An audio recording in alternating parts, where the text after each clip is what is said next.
selanjutnya yang kedua yaitu sambutan dari Bapak Prianto SPDMPD selaku Kepala SMA Negeri 1 Guntur yang akan diwakili oleh Ibu Inayatul Maslahah SPD MSI selaku Wakil Kurikulum SMA Negeri 1 Guntur. Kepada Ibu Ina kami persilakan.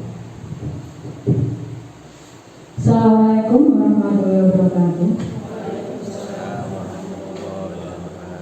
Alhamdulillahirabbil alamin. Puji syukur kita panjatkan karena pada pagi hari ini kita diberi nikmat kesehatan, kesempatan berkumpul untuk melaksanakan kegiatan dari calon guru penggerak angkatan 7 di SMA Negeri 1 Guntur. Sholawat dan salam kita berikan ke junjungan kita Nabi besar Muhammad Sallallahu Alaihi Wasallam. Sangat tepat sekali karena bisa ikut mensukseskan kurikulum yang kita ikuti. Kegiatan pengimbasan aksi nyata implementasi budaya positif di SMA Negeri 1 Guntur ini sudah sewajarnya kalau didukung penuh oleh seluruh stakeholder yang ada di SMA Negeri 1 Guntur. Acara inti yaitu penyampaian pengimbasan dari modul 1T4 budaya positif di SMA Negeri 1 Guntur yang akan disampaikan oleh Bapak Solihul Hadi SPD. Kepada Bapak Solihul Hadi, waktu dan tempat kami persilakan. Terima kasih kepada pembawa acara yang telah menyempatkan kami untuk berkenan melakukan kegiatan pengimbasan modul 1/4 yaitu budaya positif di sekolah kita yaitu SMA Negeri Guntur. Perkenalkan, saya Solihul Hadi, calon guru penggerak angkatan 7 dari Kabupaten Demak. Jadi jangan sampai ada anak yang barunya keluar menunggu Pak Eko baru dimasukkan. Nah, ini kan menjadi catatan kemarin dari Pak Eko. Semuanya terlibat, jadi tidak satu guru saja, semuanya ikut mendukung. Jadi budaya positif, ada lingkungan positif, ada yang penerapannya di kelas yaitu namanya keyakinan kelas, sama yaitu budaya positif pembiasaan. Mengenai kurikulum yang sudah disampaikan pada tahun ini sering bergonta-ganti, tentunya akan melibatkan kita semuanya. Kok seperti ini, seperti itu. Nah, ini adalah kurikulum yang terbaik saat ini. Monggo Bapak Ibu kita ikuti bersama apapun itu, karena ini adalah program yang terbaik saat ini. Dulu ada kurikulum 13, itu adalah kurikulum yang terbaik saat itu. Ini programnya beda lagi, kurikulumnya juga beda lagi. Pasti ini adalah yang terbaik. Kemudian untuk menggerakkan semuanya itu perlu ada dukungan. Saat ini pemerintah berusaha untuk menggerakkan namanya guru penggerak. Semoga programnya ini sangat bagus sekali. Guru penggerak tujuannya adalah menggerakkan. Nah, sing menggerakkan ini bisa apa enggak? Ini perlu dukungan. Makanya dalam platform Merdeka Mengajar, dalam kegiatan, jadi ada istilah aksi nyata, aksi nyata. Aksi nyata ini diharapkan adalah benar-benar dilaksanakan di video, dan semoga yang melihat ini ada kebaikan yang bisa diamati dan dilaksanakan di sekolah. Maksudnya seperti itu. Nah, kembali ke kurikulum Merdeka, ini untuk Buyangkur. Ini ada film Korea Bapak Ibu.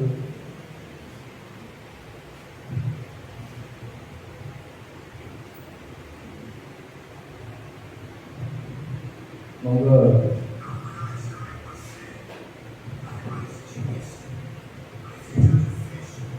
Ada terjemahannya mungkin kalau tanpa suara ada.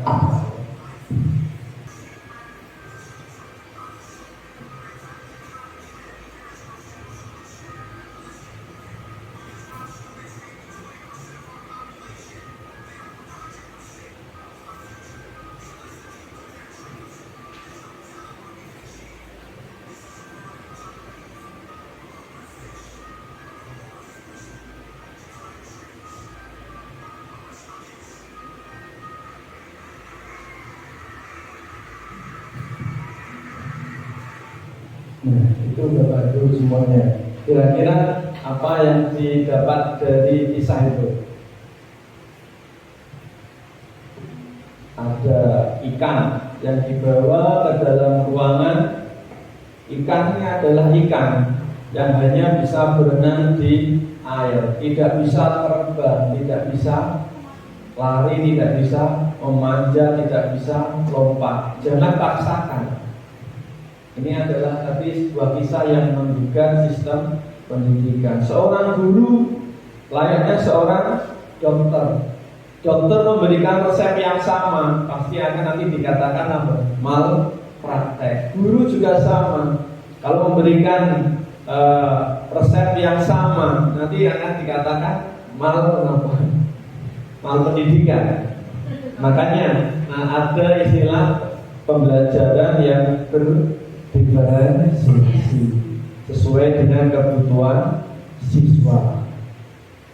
Murid tidak harus pintar semua A, B, C, D, E, tapi pada asesmen kognitif nanti akan ada kelebihan dan kekurangan. Inilah tugas guru yang nantinya untuk menuntun, mengembangkan potensi, menuntun menuju kebahagiaan. Tujuan utama adalah kebahagiaan, baik bagi gurunya, bagi muridnya, terutama untuk lingkungan keluarganya.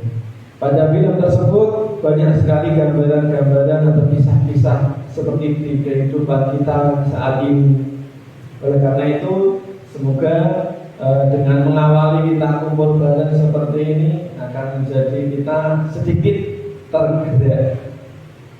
Kalau sudah tergerak, tahapnya adalah bergerak. Nanti kita menggerakkannya bersama-sama. Kalau satu dua, pasti akan merasa kegerakan. Apakah makna budaya positif? Dari awal tadi saya yakin Bapak Ibu sudah tahu semuanya budaya positif.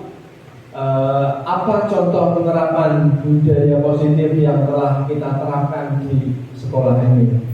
Ada kalau pagi diawali dari gerbang sana ada salam, senyum, sapa, sopan santun, 3S atau 5S, kemudian ada bacaan Asmaul Husna. Ini yang program sudah saya yakin sudah umum di sekolah-sekolah ini sudah menerapkan. Yang belum ada ini adalah program 3S atau S3, yaitu sabar, sabar, dan sabar. Kalau kita menghadapi memang campur kono kok. Ini yang belum kita tulis, sabar, sabar, dan sabar. Gurunya ya sabar, muridnya ya sabar. Semoga bergerak dan menggerakkan. Bagaimana cara kita menanamkan budaya positif, baik di kelas, di sekolah, dengan menghindari hukuman atau paksaan? Mungkin apa tidak mungkin? Monggo, ini pertanyaan untuk Bapak Ibu, untuk kita semuanya. Dulu yang namanya tertib ya pasti gandengannya itu ya sanksi. Kita melaksanakan kewajiban setiap hari ibadah, ini mohon maaf, ini karena takut, karena dosa, apa karena ingin pahala. Ada lagi ada surga, gandengannya neraka. Yang namanya melanggar norma agama pasti balasannya dosa. Melanggar norma hukum dipenjara. Melanggar norma adat dikucilkan atau dirasani. Begitupun juga dengan kesepakatan. Nah, kesepakatan ini atau peraturan ini sedikit diubah, tidak menjadi peraturan atau tata tertib, sehingga yang ada hanya keyakinan, sehingga tidak muncul namanya sanksi atau hukuman. Yang muncul adalah kesepakatan atau kalau mungkin ada namanya konsekuensinya apa, tergantung dari murid itu yang menentukan sendiri. Nah, mungkin atau tidak mungkin. Nah, ini setiap kali saya bertemu dengan guru pembela, pertanyaannya sama. Tenang ora? Bisa. Jadi dalam posisi kontrol tadi sudah disampaikan, pasti guru milih semuanya pengen yang berusaha menjadi manajer, yang menjadi penghukum. Ya, kalau bisa dihindari. Tapi dalam prakteknya, nah ini saya tidak bisa banyak menyampaikan. Ya sudah, tidak apa-apa, besok saja diulangi lagi ya. Kalau kita seperti itu bagaimana Pak? Ya sudah, tidak apa-apa, besok jangan diulangi lagi. Iya Pak, iya Bu. Terus kira-kira besok lagi akan. Nah, ini PR bagi kita bahwa yang namanya membuat budaya positif, lingkungan positif baik di kelas maupun di lingkungan sekolah secara umum tanpa adanya hukuman. Bisa apa tidak? Ini tantangan. Caranya bagaimana? Nah, caranya bagaimana? Ini yang kita usahakan bersama-sama. Kalau setiap guru tentunya membuat, kalau dulu saya mengenal apa ya, kontrak belajar. Terus berkembang, saya mengingat kemarin kesepakatan belajar. Kemudian ini namanya keyakinan belajar. Hakikatnya sama, yaitu ada yang mengikat namanya aturan, kemudian jangan melanggar namanya konsekuensi. Jadi biar dia murid yang membuat, murid yang mengatur, murid yang melaksanakan. Jadi oleh dan untuk murid itu sendiri. Guru hanya mengelola, memfasilitasi. Jika melanggar ya tadi konsekuensinya apa?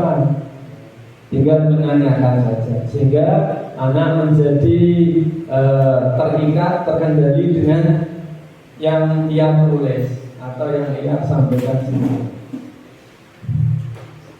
Budaya positif di sekolah yaitu nilai-nilai dan kebiasaan di sekolah yang berpihak pada peserta didik agar mereka dapat berkembang menjadi pribadi yang kritis, berhormat dan bertanggung jawab. Tadi saya mengingat pertanyaan dari Bu Suwarni, bagaimana kalau melihat kondisi sholat? Nah, pasti alasannya sama, musola penuh, giliran antri. Dan kita akan mendengarkan penyampaian materi dari Bu Ayu Putri Martanti SPB terkait dengan implementasi budaya positif di SMA Negeri 1 Bogor. Kepada Ibu Ayu Putri Martanti, kami persilakan.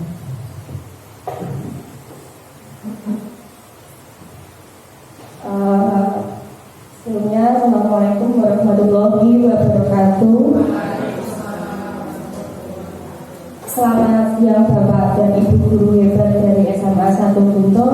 Terima kasih atas waktu dan kesempatan yang telah diberikan kepada saya untuk memaparkan budaya positif di SMA Negeri 1 Guntur. Dilakukannya karena mendasarkan tindakan pada nilai kebajikan universal. Nah, nilai-nilai kebajikan universal ini yang sudah kita implementasikan di kurikulum merdeka adalah profil pelajar Pancasila. Nah, itu salah satu tujuan untuk siswa itu agar disiplin. Namun dalam budaya kita, makna kata disiplin telah berubah menjadi sesuatu yang dilakukan seseorang pada orang lain untuk mendapatkan kepatuhan. Kecenderungan umum adalah menghubungkan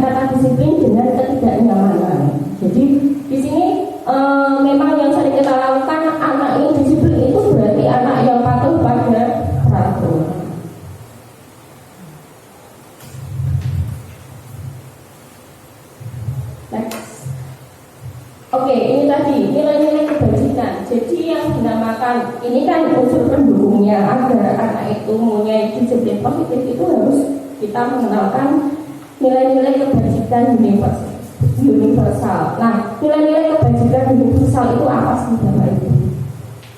Jadi nilai-nilai positif yang ada pada diri manusia itu tanpa mengenal ras, budaya, dan latar belakang itu untuk apa? Agar manusia itu bisa menjadi lebih baik lagi.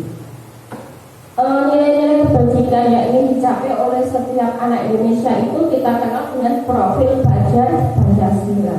Yang pertama itu ada 6 aspek ya, profil pelajar Pancasila. Yang pertama beriman dan bertakwa kepada Tuhan Yang Maha Esa. Yang kedua ada mandiri. Yang ketiga gotong royong. Yang keempat berawal kritis. Yang keenam itu ada berkebinekaan global. Yang keenam adalah kreatif. Jadi sebenarnya nilai-nilai kebajikan itu tidak hanya problem pelajar Pancasila saja Bapak Ibu, karena ini kan ada 6 aspek. Tapi sebenarnya nilai-nilai kebajikan itu masih ada banyak sekali. Misalkan sederhana itu juga termasuk nilai kebajikan. Empati juga termasuk nilai kebajikan. Jadi setiap organisasi atau instansi itu pasti punya yang namanya nilai kebajikan yang dirumuskan dalam sebuah visi. Biasanya seperti itu. Jadi nilai kebajikan itu biasanya tersusun dalam sebuah visi organisasi atau instansi. Next. Oke, sekarang ada pertanyaan pemantik lagi untuk Bapak Ibu ya. Jadi ini nggak usah dijawab saja. Sebagai seorang guru, Anda hadir mengajar di kelas tepat waktu. Motivasi apakah yang mendasari tindakan Anda? Apakah Anda datang tepat waktu karena tidak ingin ditegur oleh atasan Anda, tidak ingin ditegur oleh faktor, dan kemudian mendapat surat peringatan dari Bu Anda, atau mendapatkan pujian dari faktor dan mendapat penghargaan sebagai guru berprestasi, atau Bapak Ibu guru ingin menjadi orang yang menghargai waktu, menghargai diri Anda sendiri sebagai teladan bagi murid-murid Bapak Ibu guru, dan percaya tindakan Bapak Ibu guru itu akan dicontoh oleh murid-murid Anda. Ya, ini untuk refleksi kita ya Bapak Ibu. Sebenarnya kita itu datang ke sekolah itu motivasinya apa? Yang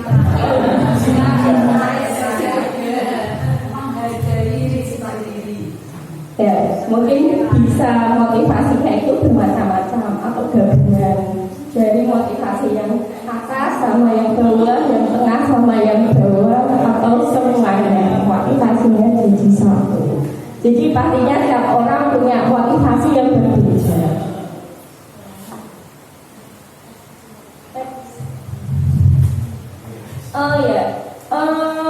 Dari pertanyaan tadi ya, pertanyaan refleksi untuk kita itu sebenarnya ada 3 teori motivasi. Ada 2 teori motivasi ekstrinsik dan 1 intrinsik. Yang pertama adalah motivasi eksternalnya. Jadi untuk menghindari ketidaknyamanan atau hukuman, apa yang akan terjadi apabila saya tidak melaksanakannya, itu termasuk motivasi ekstrinsik dari luar. Yang kedua adalah untuk mendapatkan imbalan dari orang lain atau institusi. Jadi saya melakukan itu dalam tepat waktu karena saya ingin dapat penghargaan, yaitu guru berprestasi atau guru yang paling disiplin di SMA Negeri 1 Guntur. Nah, itu juga termasuk dari motivasi eksternal. Nah, untuk yang terakhir tadi, kita ingin menghargai diri kita sendiri, kita ingin bertanggung jawab, kita ingin jadi orang yang bisa dicontoh atau teladan murid-murid kita. Nah, itu salah satu dari contoh motivasi intrinsik.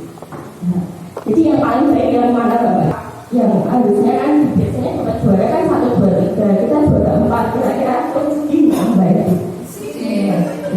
Atau murid yang ranking biasanya juga akan bila selisih angkanya sedikit dari yang nomor 1 itu juga merasa dukung karena dia kok ini kalau mungkin saya seperti ini nanti kan bisa lebih baik dari bisa jadi nomor 1. Jadi dia merasa dukung dengan penghargaan itu, dengan ranking itu tadi.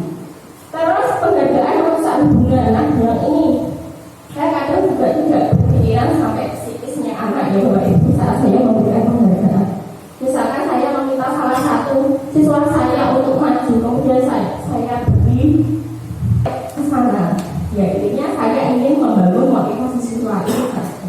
Tapi ternyata hal ini tidak diperbolehkan. Kalau bisa ya kita tidak memberi penghargaan poin atau apa kepada siswa. Ya kalau misalkan maju ya siswa itu maju saja.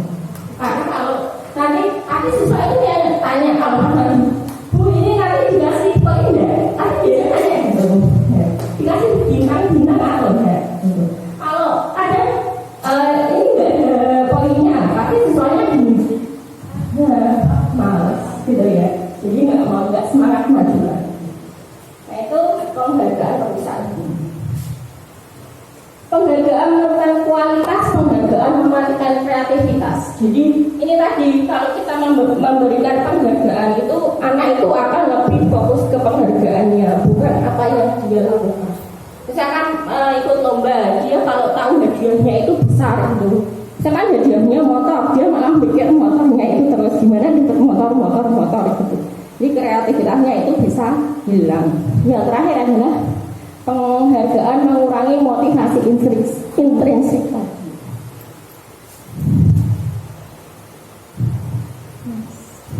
Nah, terus selanjutnya adalah hukuman dan konsekuensi. Nah, bedanya hukuman dan konsekuensi itu apa ya Bapak Ibu? Misalkan sama-sama disuruh lari anaknya, itu ada yang bilang itu hukuman dan ada yang bilang itu konsekuensi. Bedanya gimana?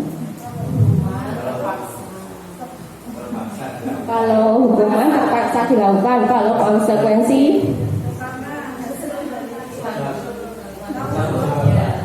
kalau konsekuensi itu karena kita dengan siswa itu sudah ada kesepakatan dulu ya Bapak Ibu. Jadi sebelum pembelajaran itu baiknya kita membuat kesepakatan kepada siswa dulu. Misalkan nanti jangan bermain HP saat pelajaran. Tapi kalau anak itu nanti bermain HP saat pelajaran, kita memberikan sanksi sebenarnya iya tidak masalah karena itu bagian dari konsekuensi. Karena kita dan anak itu tahu dan sepakat. Tapi tiba-tiba kalau kita memberi hukuman anak, misalkan kita tadi belum memberikan kesepakatannya, nah kita mengambil HP anak, tiba-tiba nggak bisa, ini harus diambil orang tua. Nah itu sama juga dengan hukuman, karena kita tidak ada kesepakatan di awal. Itu bedanya hukuman dan konsekuensi. Next.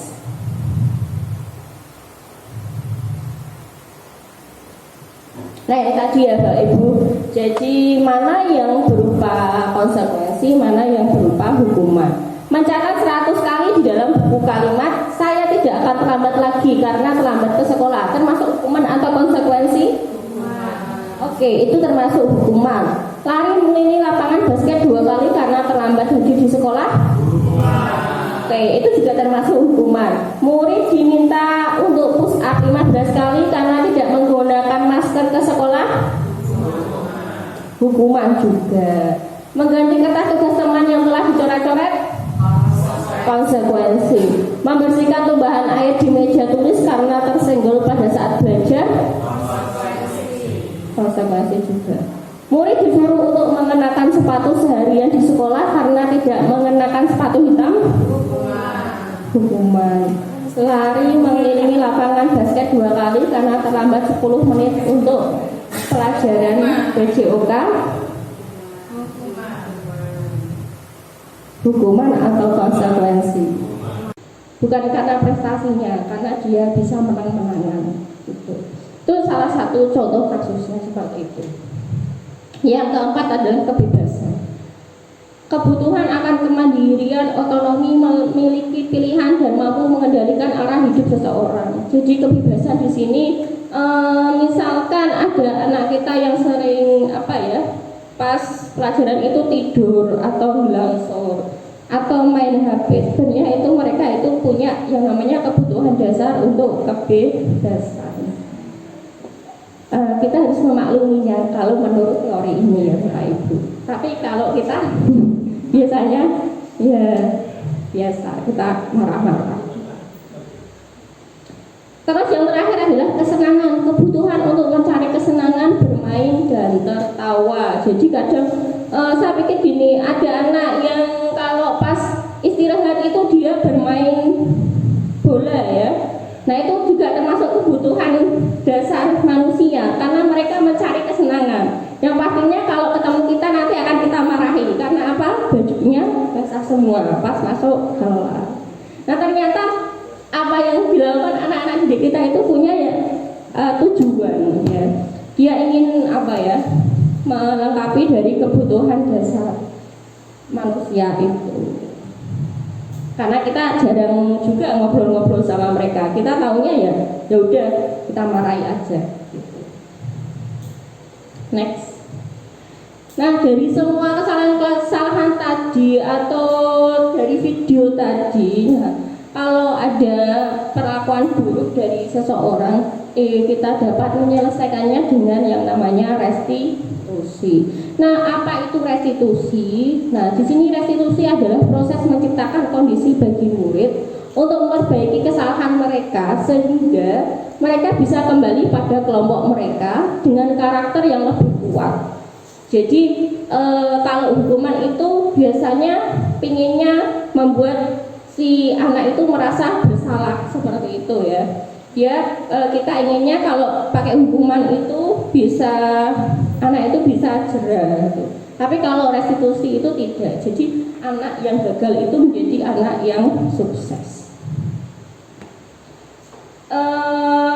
Restitusi juga merupakan proses kolaboratif yang mengajarkan murid untuk mencari solusi untuk masalah mereka dan membantu murid berpikir tentang orang seperti apa yang mereka ingin menjadi dan bagaimana mereka harus memperlakukan orang lain. Ini dari Diane Gosen.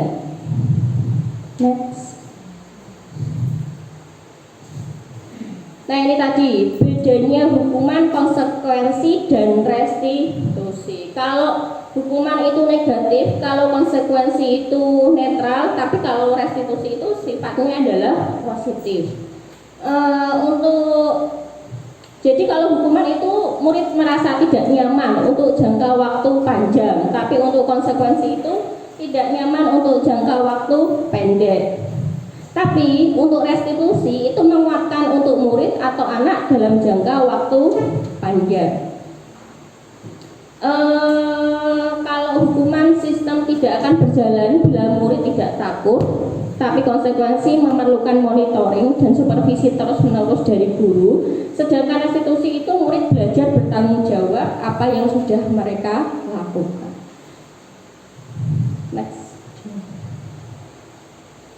Nah, restitusi ini tadi yang akan kita lakukan pada murid ada 3, yaitu dengan restitusi dengan keyakinan kelas, yang kedua dengan posisi kontrol, yang ketiga nanti dengan segitiga restitusi. Nah ini kenapa kok kita harus menggunakan keyakinan kelas? Kenapa Bapak Ibu?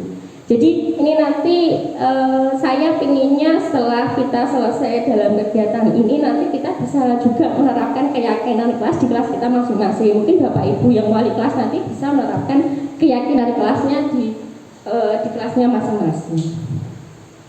Jadi tidak hanya peraturan saja, tapi kalau kita punya nilai keyakinan pada diri kita melakukan kesalahan, otomatis kita akan bertanggung jawab dengan apa yang sudah kita lakukan.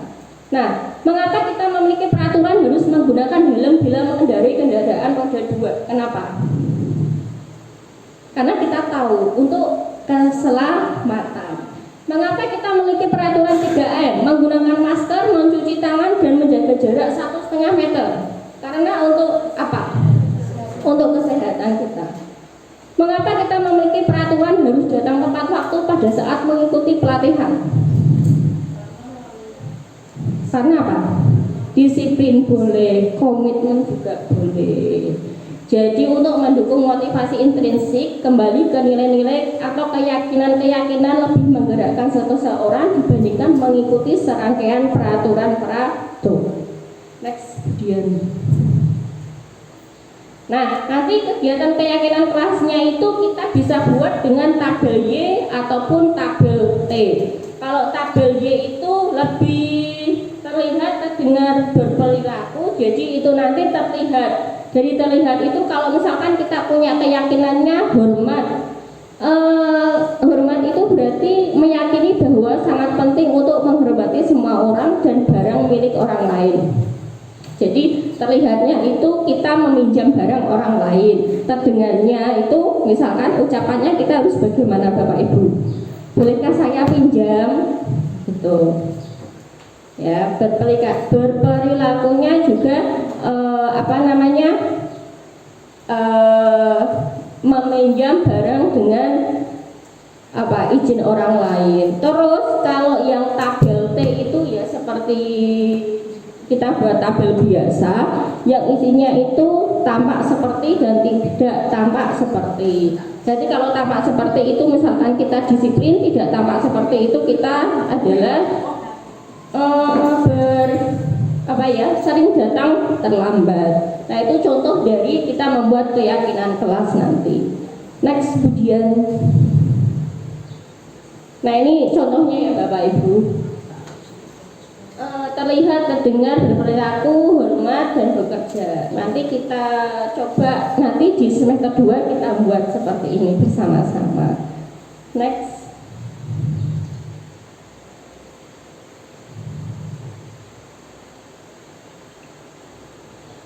Oke.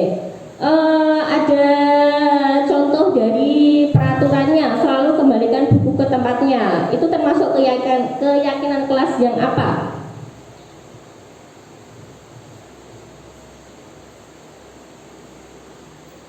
Berarti apa? Tanggung jawab. Nah, dilarang mengganggu orang lain, berarti menghormati orang lain, hadir di sekolah 15 menit sebelum pembelajaran, juga menghormati orang lain atau berkomitmen, dilarang melakukan kekerasan, keselamatan. Dari Bu Ayu yang sangat lengkap tadi ya, diawali dengan pemahaman bahwa kita tidak dapat memaksakan murid untuk melakukan sesuatu. Jadi murid yang memiliki kontrol atas dirinya sendiri, sehingga ketika kita ingin murid itu melakukan sesuatu maka harus diawali dengan motivasi internal dari dirinya sendiri. Kemudian juga tadi sudah disampaikan tentang perbedaan antara hukuman dengan konsekuensi. Kemudian juga tadi disampaikan secara lengkap beserta contohnya tentang ada 5 posisi kontrol, dan diharapkan kita nantinya bisa memiliki posisi kontrol yang terbaik, yaitu sebagai manajer. Ya, termasuk juga tadi sudah disampaikan melalui video ada contoh menerapkan segitiga restitusi dalam penyelesaian masalah yang terjadi di sekolah. Selanjutnya bagi Bapak Ibu guru yang mungkin ada hal-hal yang ingin ditanyakan atau disampaikan, monggo kami persilakan untuk sesi ini. Silakan. Ya, monggo Bu Suwarni. Assalamualaikum warahmatullahi wabarakatuh. Terima kasih atas kesempatan yang diberikan kepada saya. Perkenalkan dulu, saya Suwarni, termasuk salah satu pendidik di SMA Negeri 1 Guntur, mengampu mata pelajaran pendidikan Pancasila atau PPKMY. Yang ingin saya tanyakan di sini yaitu terkait dengan yang namanya kebutuhan dasar dan kedisiplinan siswa.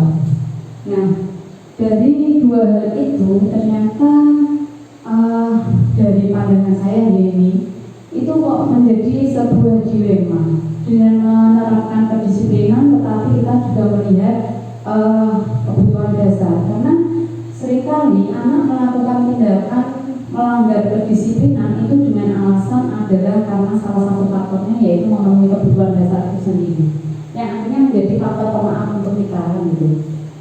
Di sisi lain, kalau kita menerapkan dari 3 hal yang ada pada Ki Hajar Dewantara yang ingin dipraktekkan, yaitu inam sosumpulodo, menjadi rentetan sebuah peristiwa, yaitu menjadi teladan.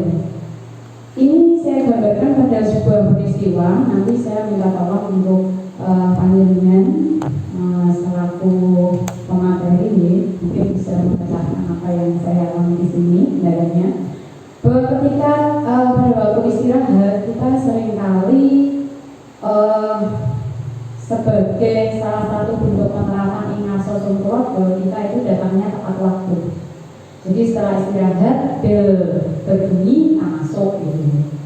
Kita masuk, ternyata memang tidak ada anak di dalamnya gitu. Karena faktornya mereka memenuhi kebutuhan dasar dengan dasar alasan kantinnya hanya sedikit, kemudian berebut untuk dilayani dan sebagainya. Akhirnya dia jatuh antrian belakang, akhirnya datang ke kelas itu terlambat. Itu yang kebutuhan dasarnya yang pertama. Kebutuhan dasar yang kedua, ada kalanya dibuat alasan, yaitu karena antri sholat, karena tempat di SMA Negeri 1 Bungur itu merupakan salah satu sekolah yang belum memiliki fasilitas tempat ibadah yang luas untuk menampung semua siswanya gitu. Nah, dari kebutuhan-kebutuhan dasar ini kemudian ketika mereka datang dengan alasan seperti itu, akhirnya kita memaafkan karena memang itu logis kan, logis dengan jumlah murid yang begitu banyak, nantinya hanya satu, terus kemudian dengan tempat sholat yang minimal itu harus menampung sekitar 720-an anak, itu kan tidak mungkin gitu. Maka kita memaklumi. Nah, tindakan memaklumi yang saya lakukan ini, apakah untuk kedepannya bisa menjadikan anak itu sebagai seseorang yang memiliki sikap disiplin? Meskipun ketika mereka masuk ke kelas sudah saya sampaikan atau sudah saya katakan alasan-alasannya, kemudian saya memaafkan. Nah, sebaiknya langkah yang diambil agar kedisiplinan itu juga tetap bisa dilaksanakan oleh anak dengan tidak mengabaikan dua hal tadi itu bagaimana? Nah, itu yang menjadi pertanyaan saya. Terima kasih. Assalamualaikum warahmatullahi wabarakatuh. Baik, Bu Suwardi, terima kasih atas pertanyaannya. Pertanyaan ini juga mungkin tidak hanya Bu Suwardi saja, tapi semua guru juga mengalami hal tersebut. Jadi saya sendiri juga mengalami hal tersebut. Jadi dari kebutuhan dasar ini kan kita harus mengajak, kita ajak diskusi siswa dulu. Jadi ini tadi kan kebutuhan dasar itu agar kita punya data. Kita ajak obrol, kita punya data untuk siswa itu, kemudian kita baru melakukan langkah-langkah dari segi 3 eksekusi. Jadi masih ada metode itu buat ini yang belum kita laksanakan. Jadi kita hanya memakluminya saja. Oh ya, kita maafkan, itu besok lagi juga seperti itu. Karena apa? Karena kita belum melakukan langkah-langkah segi 3 eksekusi. Kita juga belum menerapkan keyakinan kelas 3. Jadi kalau kita hanya pakai dasar kebutuhan dasar manusia, ya tidak bisa. Jadi tidak bisa membuat anak itu menjadi disiplin. Masih banyak langkah-langkah yang harus kita jalani gitu buat ini. Jadi kita lanjut. Materi berikutnya adalah kebutuhan dasar manusia dan dunia berkualitas. Kebutuhan dasar manusia itu ada 5. Ini ada 5. Yang pertamanya adalah bertahan hidup, ya Bapak Ibu. Dan dasar kita adalah bertahan hidup. Terus ada kasih sayang dan rasa diterima. Kebutuhan kita itu. Ada kesenangan, ada kebebasan, ada penguasaan. Bertahan itu misalnya kita bisa lakukan dengan makan. Itu yang untuk bertahan. Kasih sayang, ya, kita butuh kasih sayang. Selain dari keluarga, dari anak didik kita butuh kasih sayang. Anak didik juga butuh kasih sayang dari gurunya, kan gitu.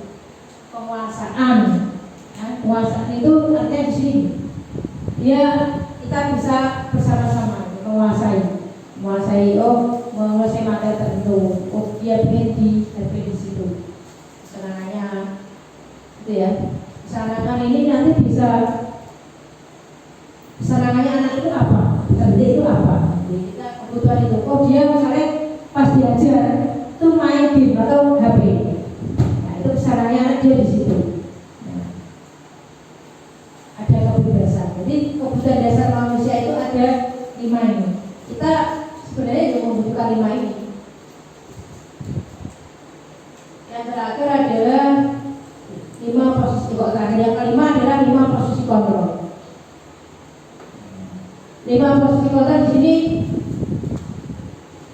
ada penghukum, ada pembuat rasa bersalah, ada sebagai teman, ada sebagai pemantau, ada sebagai manajer. Jadi Bapak Ibu, kita itu sebagai guru selama ini terhadap anak, apakah kita pernah sebagai penghukum? Anak loh, selama ini kita sebagai guru, apa kita pernah jadi penghukum? Apa kita pernah membuat rasa bersalah? Apa kita pernah menjadi teman? Atau kita pernah jadi pemantau? Atau kita sudah pernah menjadi manajer? Penghukum itu biasanya sering yang kita lakukan selama ini. Ya, kebanyakan. Tadi contohnya, anak terlambat, kita hukum. Itu kan tidak boleh masuk.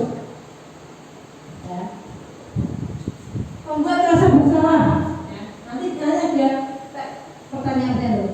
Ya. Dari 5 posisi kontrol ini, yang paling bagus itu adalah manajer. Jadi yang paling bagus itu adalah manajer.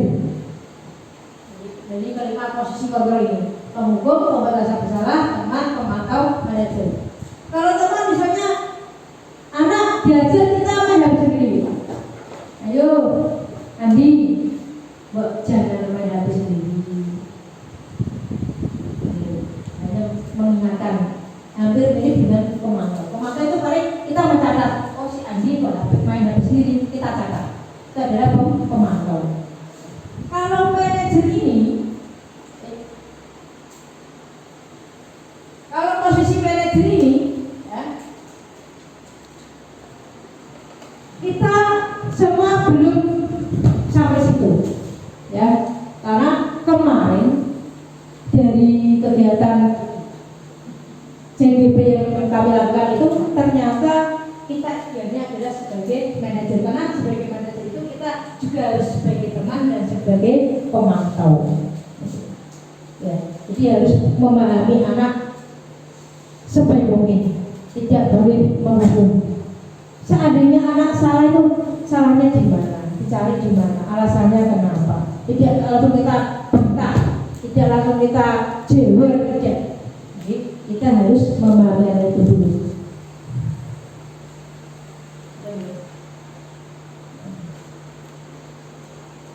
Nah ini adalah kata-kata atau pernyataan-pernyataan contoh dari 5 posisi kontrol ini.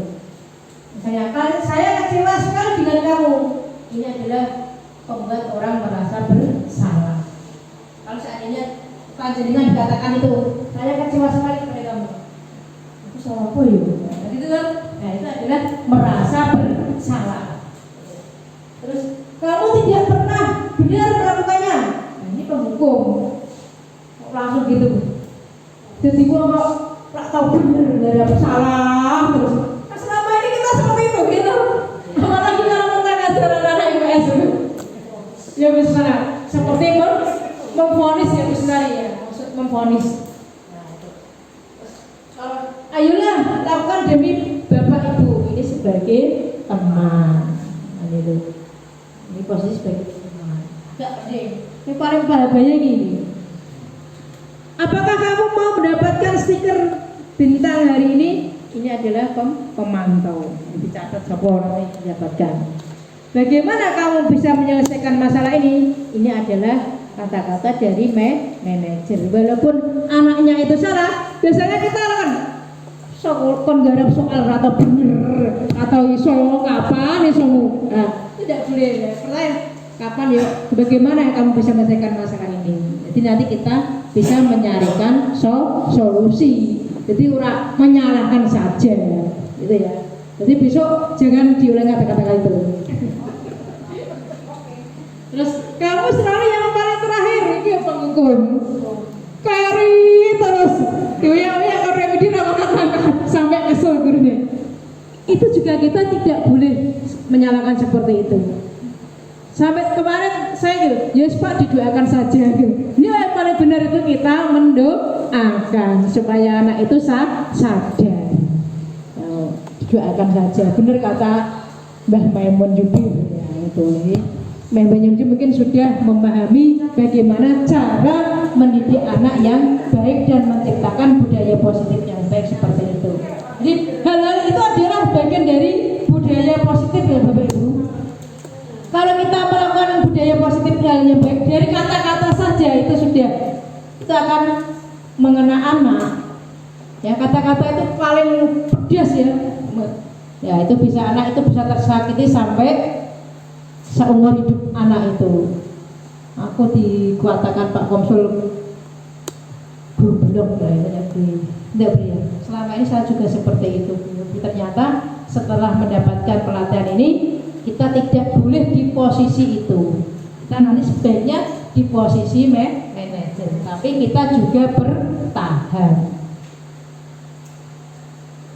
Yang terakhir adalah segitiga restitusi, topik yang terakhir atau materi yang terakhir. Segitiga restitusi nanti ada tiga ya, nih ada tiga segitiga restitusi, berarti ini ketiga-tiganya ini saling berkaitan gitu nih. Ada menstabilkan identitas, ada validasi kebutuhan, ada menanyakan keyakinan. Apa nilai-nilai yang telah disepakati? Ya, ini menanyakan keyakinan kata-kata itu. Kamu ingin menjadi orang seperti apa? Kalau yang menstabilkan, setiap orang pasti pernah melakukan kesalahan. Itu menstabilkan, gitu. Kamu bukan satu-satunya yang pernah melakukan ini. Mungkin Bapak Ibu juga pernah melakukan ini, kesalahan itu. Itu adalah kata-kata menstabilkan kita. Kamu tentu punya alasan mengapa melakukan hal itu. Ini adalah kata-kata validasi kebutuhan.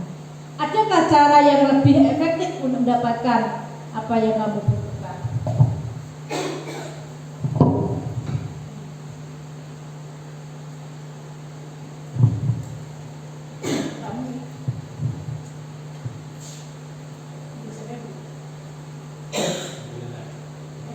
Ini adalah kata-kata dari segitiga restitusi.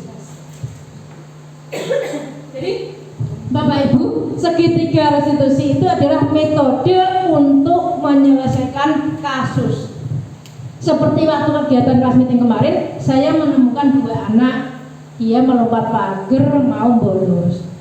Nah, itu kebetulan ada tugas saya selesaikan dengan metode segitiga restitusi ini, langkah-langkah itu. Dia ada nih ya, langkah-langkah ini. Kata-kata yang dipakai itu nih. Jadi kamu tentu punya alasan mengapa melakukan itu. Itu adalah validasi kebutuhan, gitu ya.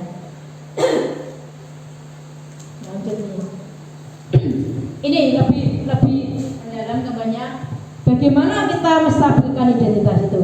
Itu guru berkata, berbuat salah itu hal yang manusiawi. Jadi kalau ada anak yang bermasalah atau kasus, kita menyelesaikannya dengan menggunakan segitiga restitusi. Yang langkah pertama misalnya ini, menstabilkan identitas. Berbuat salah itu hal yang manusiawi. Ya, semua orang itu melakukan kesalahan. Bapak Ibu guru juga pernah melakukan kesalahan. Tidak ada manusia yang sempurna. Lagi Bapak Ibu juga buat salah. Kita pasti bisa menyelesaikan permasalahan ini. Jadi kita manggil anak itu, kita harus bisa menyelesaikan masalah itu. Jadi kata-kata ini yang dipakai, contoh kata-kata menstabilkan atau pernyataan menstabilkan identitas. Bapak Ibu tidak tertarik untuk mencari tahu siapa yang benar, siapa yang salah. Bapak Ibu lebih tertarik untuk menyelesaikan masalah. Biasanya kan kita harus bilang, loh kok bolos? Kenapa kan itu? Tidak boleh. Ya, dia harus. Kalau kamu menyalahkan dirimu sendiri terus-menerus, apakah kamu bersikap baik pada dirimu sendiri? Itu kata-kata yang dipakai untuk menstabilkan identitas. Yang berikutnya adalah validasi kebutuhan. Ini adalah membantu murid mengenali basic atau kebutuhan dasar yang ingin dipenuhinya ketika melakukan kesalahan. Pada dasarnya setiap tindakan manusia tujuannya adalah memenuhi kebutuhan dasar. Apakah itu penguasaan, kebebasan, kasih sayang dan rasa diterima, kesenangan atau bertahan hidup. Ya, kata-kata yang dipakai nih, kamu bisa saja melakukan hal yang lebih buruk, tapi kamu tidak melakukannya kamu pasti punya alasan mengapa melakukannya. Apa yang penting bagi kamu? Kamu boleh tetap berusaha menjaga sikap itu, tapi tambahkan sikap yang lain yang baru. Maukah kamu belajar cara lain untuk mendapatkan yang kamu butuhkan tanpa harus memukul? Misalnya ada anak dia mukul, persoalan ini. Apakah kamu bisa melakukan dengan lebih baik besok lagi? Nah, ini adalah kata-kata yang dipakai oleh Bapak Ibu dalam validasi kebutuhan untuk menyelesaikan masalah siswa. Jadi sekarang kita tidak boleh Bapak Ibu berkata kasar kepada siswa, harus tidak boleh menyakiti hati. Tidak hanya siswa, sama guru juga begitu. Yang terakhir adalah menanyakan keyakinan dari segitiga diskusi ini. Anak melihat kesalahannya dihubungkan dengan norma sosial dan nilai-nilai yang mendasari manusia berinteraksi dengan orang lain. Guru berkata, apa nilai yang kita percaya di kelas, di sekolah kita? Jadi kan kita tadi sudah membuat keyakinan kelas. Nah, kalau ada anak yang melanggar, kita tanyakan lagi keyakinan yang kita buat. Nah, apa yang kita percaya di kelas tadi kan? Nilai-nilai apa yang telah kita sepakati? Kelas yang ideal itu seperti apa? Kamu ingin menjadi anak seperti apa? Apa kamu rasakan? Apa yang kamu rasakan ketika kamu melakukan itu? Kamu menjadi orang yang seperti apa? Ini adalah menanyakan keyakinan kelas. Jadi kalau kita menyelesaikan kasus itu menggunakan segitiga resolusi ini komplit dari awal sampai akhir. Ini kita bisa menstabilkan identitasnya anak, ya, mengakui kesalahannya dan menyanyikan keyakinan yang sudah kita buat di kelas bersama-sama. Biar anak itu tadi tujuannya adalah sadar. Begitu Bapak Ibu untuk presentasi dari saya tentang implementasi budaya positif di sekolah. Nanti kalau ada pertanyaan nanti dipersilakan. Saya kembalikan ke moderatornya. Wassalamualaikum warahmatullahi wabarakatuh.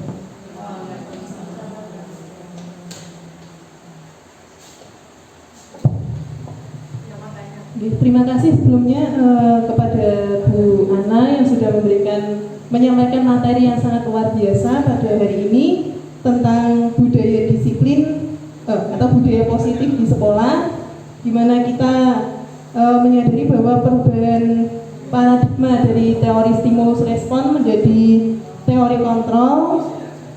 Selanjutnya tadi juga telah disampaikan metode penyelesaian masalah yang mungkin lebih manusiawi melalui segitiga restitusi. Selanjutnya untuk acara berikutnya kami buka sesi pertanyaan bagi Bapak Ibu guru yang ingin menyampaikan pertanyaannya. Monggo kami persilakan. Ya, silakan Bu memperkenalkan diri ya Mbak. Silakan.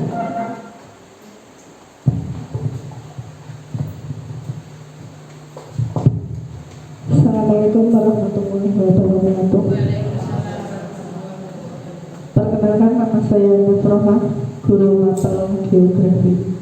Ini pengalaman ketika saya piket setiap hari Senin.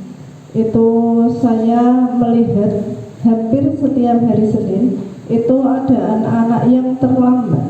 Padahal pada hari Senin itu kita melaksanakan upacara bendera yang notabene harus diikuti oleh semua siswa dan guru kecuali yang piket.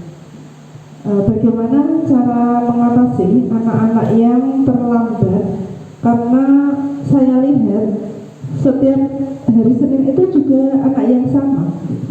Mungkin mereka punya alasan tertentu. Tapi alasannya itu setiap hari Senin itu sangat berbeda. Jadi maaf Bu, ban saya bocor. Besoknya lagi, maaf Bu, tadi saya kesiangan dan lain sebagainya. Nah, untuk mengatasinya dengan cara yang baik untuk guru BK yang piket maupun guru mapel di kelasnya itu mohon pencerahan. Mungkin Bu Ana bisa menjelaskan lebih lanjut. Terima kasih. Wassalamualaikum warahmatullahi wabarakatuh.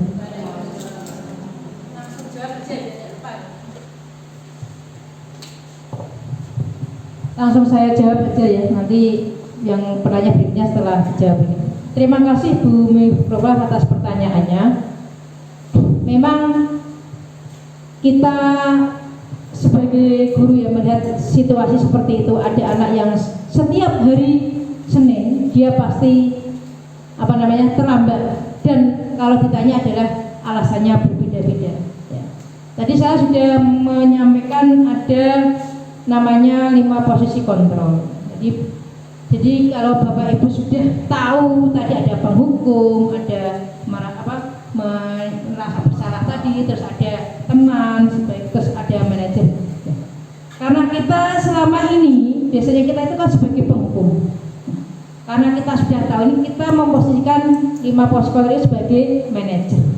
Sebagai manajer itu kita menyelesaikan kasus itu dengan metode segitiga restitusi. Ya, langkah pertama, anak itu misalnya momen nanti yang ketemu anak itu, nanti kita panggil, dan kita karena sudah sering kita koordinasi dengan guru BK dan wali kelasnya. Nah, kita selesaikan dengan metode apa? Kalau sudah sampai itu, ya, kok masih seperti itu, ya, kita bisa mungkin bersama BK wali kelas, ya, kita berikan surat panggilan ke orang tua.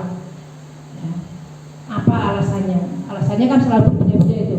Apakah benar? Kita cross check itu. Mungkin juga kita sudah melakukan langkah-langkah itu, tapi mungkin bahasanya yang kurang pas sehingga tidak mengena di hati anak itu. Kalau dengan menggunakan metode segitiga restitusi dan posisi kita sebagai adalah manajer, insya Allah nanti anak itu kita pelan-pelan, anak itu akan bisa merubah sikapnya. Saya dulu pernah waktu saya menjadi kesiswaan, saya kan selalu di depan itu. Ada anak yang setiap hari terlambat, ya, setiap hari terlambat. Waktu itu saya belum tahu apa posisi kontrolnya, apa metodenya. Anak itu rumahnya di depan itu, depan kebun kita itu, depan persis dengan jalan raya itu. Setiap hari terlambat. Terus saya panggilannya itu saya dudukan di sebelah saya. Saya tanya, kenapa kok kamu setiap hari terlambat? Saya bangunnya kesiangan, selalu kesiangan. Ya, kok seperti itu? Memang tidak hanya anak itu, kedua anak saya panggil saya ajak baik-baik sampai saya nangis di depannya. Tak tangisi anak itu. Terus dia, ya Bu, besok saya tidak akan terlambat lagi. Mulai dari itu biasanya dia tidak terlambat. Setiap hari lapor ke saya, Bu, saya tidak terlambat, alhamdulillah. Baik ya, waktu itu dia kelas 3 bulan. Setelah dia lulus, dia menjadi TNI. Dia lapor ke saya, datang ke sini. Bu Ana, sekarang saya jadi tentara, berkat Bu Ana, terima kasih ya Bu Ana, berkat dibimbing itu. Jadi anak itu tangisi, saya tangisi. Benar itu, saya tidak bohong. Ada beberapa anak, memang ada yang berhasil, ada yang tidak. Tapi seandainya kan ada yang berhasil. Kalau yang kita tetap butuhkan anak itu aja intinya. Tapi langkah-langkah kita jangan seperti penghukum. Jadi kita posisinya ya mungkin seperti orang tua lah. Nah, kalau katakan di sini adalah pakai tadi manajer, seperti kontrol manajer ya, segitiga. Ya, metodenya pakai segitiga restitusi. Jadi kita tanya pelan-pelan kenapa, alasannya kenapa, gitu ya. Apakah seperti itu nanti? Apakah kamu tidak punya cita-cita ke depannya? Kan gitu. Ya itu menstabilkan dari itu. Itu adalah langkah-langkah. Ternyata ini namanya segitiga restitusi. Ini seperti itu. Cukup atau enggak, Bu?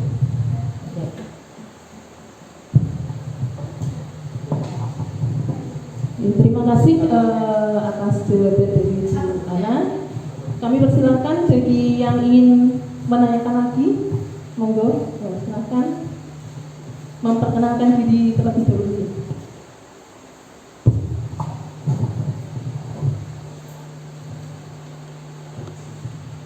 Assalamualaikum warahmatullahi wabarakatuh. Nama saya Mu'amaroh, saya guru kimia di SMA Negeri 1 Guntur. Ada beberapa yang ingin saya tanyakan. Sebelum saya ke pertanyaan, ternyata selama ini langkah saya sebagai seorang guru itu belum mencerminkan seorang guru yang hebat. Karena kadang saya sering terpancing emosi terhadap kesalahan-kesalahan yang dilakukan oleh beberapa siswa saya. Terima kasih Bu Ana telah memberikan ilmu baru atau pengetahuan baru untuk menjadi seorang guru yang hebat, yaitu guru itu sebagai penuntun. Dan guru itu langkah terbaiknya yaitu dia sebagai seorang manajer, bukan seorang sebagai pemantau atau pendukung atau yang lainnya. Bu, di sini saya ingin bertanya terkait dengan situasi yang ada di sekitar saya. Kebetulan siswa saya itu dia ada yang budaya positif yang lebih baik lagi, ya, menciptakan budaya positif yang lebih baik. Dari saya ungkapan tadi, dari perkataan, mungkin dari perbuatan kita, tingkah laku kita, supaya anak-anak itu menjadi baik, ya. Jadi kita memberikan contoh dulu, memberikan hal-hal yang baik, jadi menciptakan budaya positif sekolah. Misalnya kita sebagai guru ya harus menuntun, kita harus berpihak kepada siswa. Intinya di Wantoro itu kita tidak boleh menyalahkan anak. Kalau kasus seperti yang diungkapkan Bu Mua itu memang agak berat, karena jadi kita memang tidak bisa mengontrol orang lain. Yang bisa mengontrol adalah dirinya sendiri. Ya, langkah kita Bu Mua berarti anak itu kita panggil, karena sudah berarti kita panggil bersama-sama dengan orang tuanya di sekolah. Kita cari titik temunya, maunya orang tua seperti apa, maunya anak seperti apa. Ya, posisi kita itu juga nanti sebagai tadi manajer kalau bisa, dan menggunakan segitiga institusi. Jadi tahap bertahap. Siapa tahu dari situ dia akan melakukan perubahan itu atau mempunyai keinginan bisa senang sekolah di sini. Kalau kita bersama-sama menciptakan budaya positif di sekolah kita, jadi budaya positif di sekolah kita itu tidak hanya diciptakan oleh kita saja, guru saja. Siswa harus menciptakan itu, tenaga pendidik juga menciptakan itu, kepala sekolah menciptakan itu. Jadi nanti kita akan enak berjalannya. Karena apa? Budaya positif itu tidak bisa dilakukan sendiri. Misalnya kita ada 3 guru penggerak di sini, tidak bisa. Kita meminta Bapak Ibu untuk melakukannya. Karena apa? Tujuan pemerintah itu dari kurikulum Merdeka itu kita harus seperti itu. Ngerti gitu? Nah, jadi kita panggil dengan anak itu dan orang tuanya ke BK, kita cari solusinya, ya, posisi kita sebagai apa nanti, dan sebagai manajer lah kalau bisa, dan kita menggunakan segitiga restitusi. Intinya itu. Jadi kita sebagai guru itu harus bisa menuntun dan berhampa ke anak. Jadi kita membuat anak itu, mengantarkan anak itu menuju cita-cita yang apa dicapai, menuju keselamatan dan kebahagiaan anak itu. Itu gitu.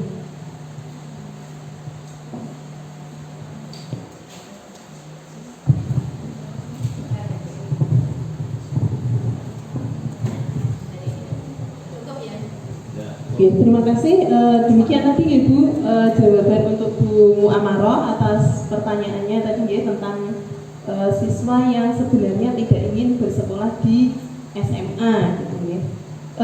Selanjutnya sebelum kita mengakhiri kegiatan ini, untuk kegiatan selanjutnya adalah refleksi.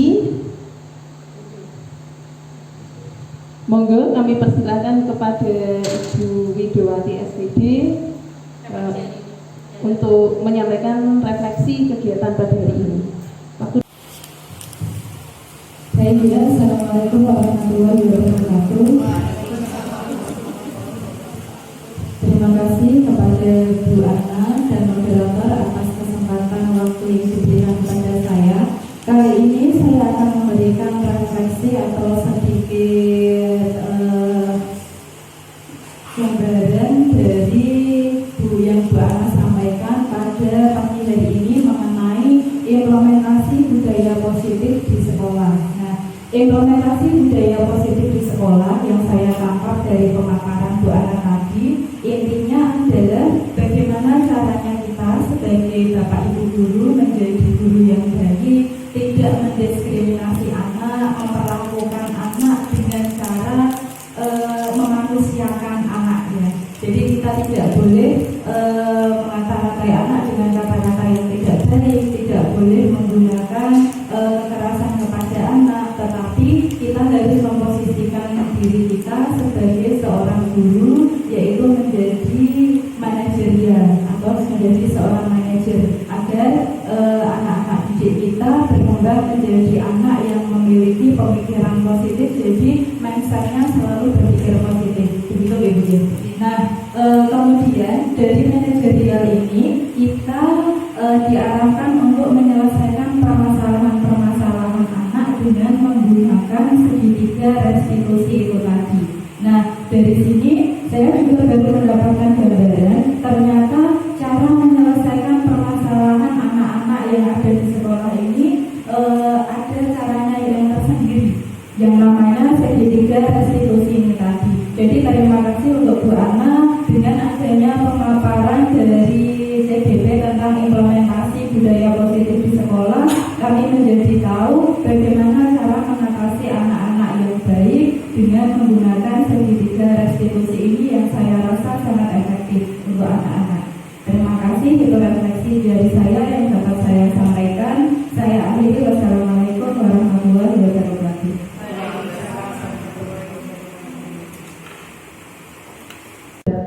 Dan penyampaian jika ada kekurangan maupun kesalahan selama menyampaikan, kami mohon maaf yang sebesar-besarnya. Kami akhiri. Assalamualaikum warahmatullahi wabarakatuh. Waalaikumsalam warahmatullahi wabarakatuh.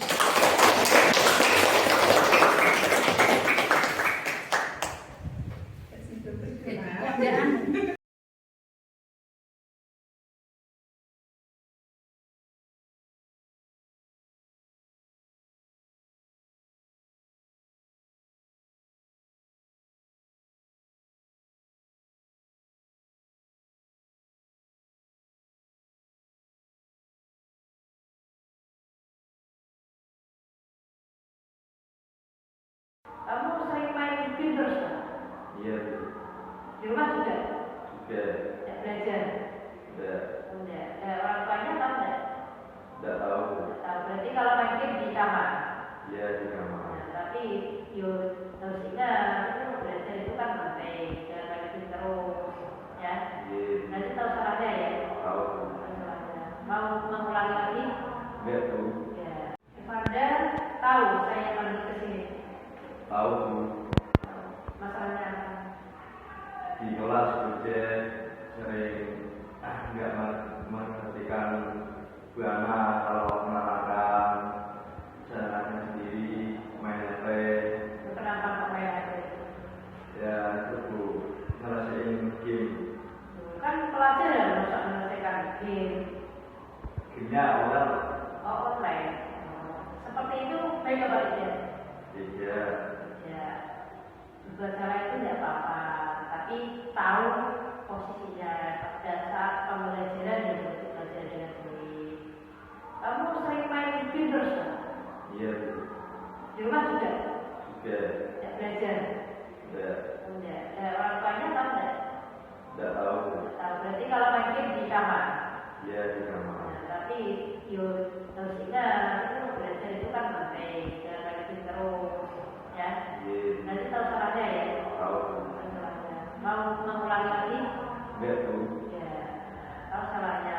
Kan kita di kelas sudah ada kesepakatan keyakinan kelas, pembelajaran bagaimana. Tahu? Tahu. Salahnya. Ya harus memperhatikan, berusaha menerangkan, terus nggak seenaknya sendiri, rajin apa itu. Ya, saya tahu itu kok pasti melakukan itu. Setelah ini mau melakukan lagi apa enggak? Enggak Bu. Ya. Kapok apa enggak? Atau Kapok. Ya. Itu ya. Biar nanti nilainya baik, bagus. Jangan main game. Kalau main game sudah sempat dulu atau hanya pelajaran yang ada? cuma Jadi ingatkan.